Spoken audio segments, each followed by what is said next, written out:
हरियाणा विधानसभा सत्र के आखिरी दिन वोट चोरी की चर्चा पर विपक्ष का हंगामा। हुड्डा ने कहा, केंद्र के मुद्दे पर हरियाणा में चर्चा क्यों? सीएम बोले, वोट चोरी कांग्रेस का सड़कों पर संग्राम तो सदन में चर्चा पर क्यों विराम? केंद्रीय गृह मंत्री अमित शाह कल हरियाणा दौरे पर। पंचकुला में हरियाणा पुलिस की पासिंग आउट परेड की लेंगे सलामी। पूर्व पीएम अटल बिहारी वाजपेयी की प्रतिमा के अनावरण के अलावा वीर साहिबजादों को करेंगे नमन। आज कैथल जाएंगे मुख्यमंत्री नायब सैनी। गुरु ब्रह्मानंद के राज्य स्तरीय जयंती समारोह में होंगे शामिल। कार्यक्रम को लेकर तैयारियां पूरी। यमुनानगर में लव मैरिज के बाद अपहरण मामले में नया मोड़। युवती शबाना का वीडियो आया सामने। कहा, जबरन धर्म परिवर्तन कर रचाई शादी, दोबारा इस्लाम में लौटने की कही बात। पति ने लगाए हैं शबाना के परिवार पर अपहरण के आरोप। फरीदाबाद में डीजे पर डांस करते युवक के लड़खड़ाए कदम। हार्ट अटैक से मौत की आशंका। शॉपिंग मॉल में दोस्तों संग मना रहा था पार्टी।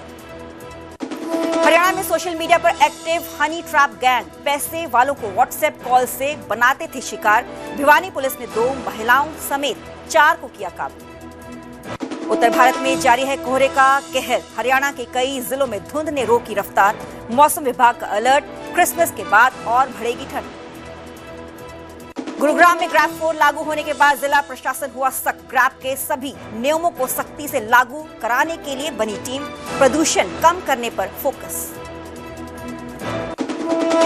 हेडलाइंस के प्रायोजक पतंजलि गाय का घी, मां का भरोसा, प्यार से परोसा।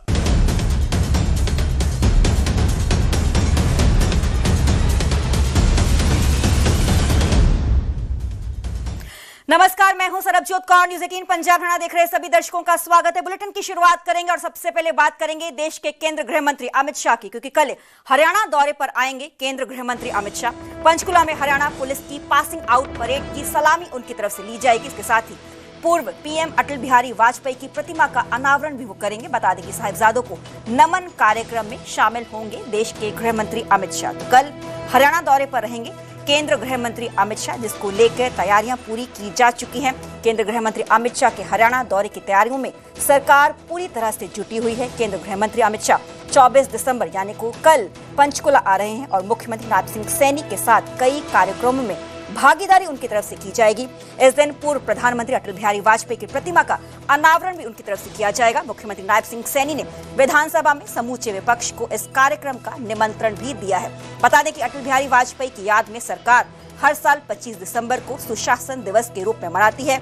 सूचना, जनसंपर्क, भाषा एवं सांस्कृतिक विभाग की आयुक्त एवं सचिव डॉक्टर अमित अग्रवाल ने पंचकुला में केंद्रीय गृह मंत्री के प्रस्तावित कार्यक्रमों की तैयारियों पर कार्यक्रम स्थलों का जायजा लिया और संबंधित अधिकारियों को आवश्यक दिशा निर्देश भी दिए हैं। तो कल देश के गृह मंत्री अमित शाह का ये दौरा है, हरियाणा दौरा, जिसको लेकर तैयारियां प्रशासन की तरफ से पूरी की जा चुकी है।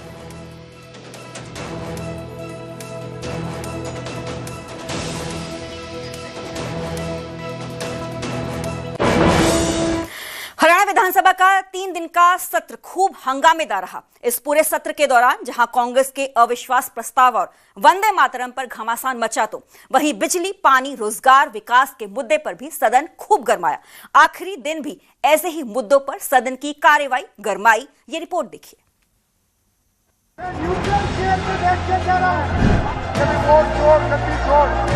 अगर किसी को चोर कहा जाएगा तो उसका अधिकार है। को बुलाओ यहाँ, उसका उपदेश हुआ। आपको ध्यान नहीं है क्या? चोर और दूसरे लोग ये हैं। हरियाणा विधानसभा के 3 दिन के शीतकालीन सत्र में खूब हंगामा बरपा। कभी वोट चोरी के मुद्दे पर विपक्ष ने आवाज बुलंद की, तो कभी वंदे मातरम पर चर्चा के दौरान कांग्रेस और बीजेपी के विधायक आपस में ही भिड़ गए। सदन के आखिरी दिन भी खूब हो हल्ला हुआ। सबसे ज्यादा हंगामा इलेक्टोरल रिफॉर्म पर चर्चा के दौरान हुआ। बीजेपी विधायक रामकुमार कश्यप ने जैसे ही इलेक्टोरल रिफॉर्म का प्रस्ताव पेश किया, कांग्रेस ने हंगामा शुरू कर दिया। हमारा कुछ व्यू है, ये अपने तरीके से कर रहे हैं। आपने कहा इसमें तो कोई दो राय नहीं, ना तो कंकरेंट लिस्ट पे है इलेक्टोरल्स की रिफॉर्म्स की बात करते हैं, वो कर नहीं सकते हम। We can't do it. इधर लोकसभा इलेक्शन कमीशन कर सकता है। तो ये, लेकिन मैं कह रहा हूँ इतना ये विषय हो गया। मेरी आपसे रिक्वेस्ट है, इसको समाधान करना है तो एजी साहब को बुलाओ यहाँ, उसका ओपिनियन लो आप। कांग्रेस ने इलेक्टोरल रिफॉर्म पर चर्चा का विरोध किया तो मंत्री महिपाल ढांडा भड़क गए।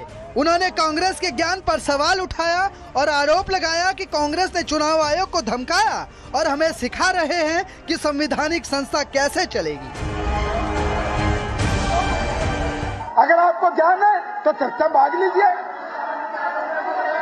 अरे आप रोज आरोप लगाते हो, आपको ज्ञान नहीं है क्या? अगर आपको ज्ञान, एक मिनट, चलो मान लीजिए आप ये कहिए हमें इस विषय का ज्ञान नहीं है, हम इससे भाग रहे हैं। बोलो, अरे बोलो।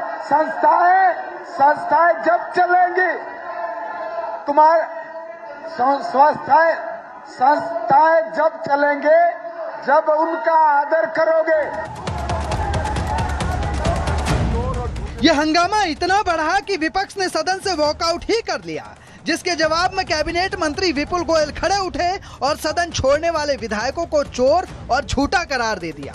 हालांकि इसके जवाब में बाद में जब कांग्रेस के विधायक सदन में लौटे तो विपुल गोयल के खिलाफ नारेबाजी शुरू कर दी और आरोप लगाया कि विपुल गोयल ने उन्हें गाली दी है।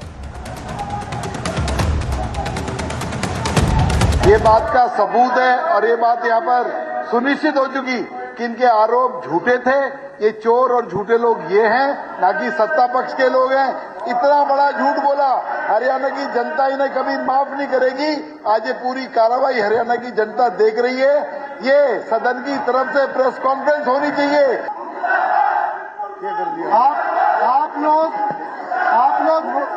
आप लोग वॉकआउट करके गए हैं। क्या गाली की? नहीं, कोई गाली नहीं दी। वहीं मुख्यमंत्री नायब सैनी ने कांग्रेस के हंगामे और विरोध पर निशाना साधते हुए कहा कि कांग्रेस झूठ फैलाने का काम कर रही है। और माननीय अध्यक्ष जी राहुल गांधी ने तो हरियाणा को टारगेट किया। हमारे पास बहुत सारे विषय थे, एक विषय था इनके समय के अंदर, कांग्रेस के समय में कैसे कैसे वोट चोरी होती थी। आज भी मुकदमे चल रहे हैं माननीय अध्यक्ष जी।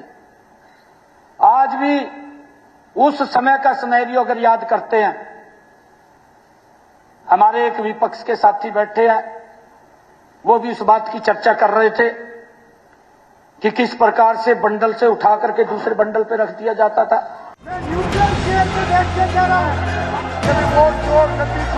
कुल मिलाकर हरियाणा विधानसभा में मुद्दे कई उठे, लेकिन वोट चोरी, अविश्वास प्रस्ताव, इलेक्टोरल रिफॉर्म और वंदे मातरम पर सबसे ज्यादा हंगामा देखने को मिला।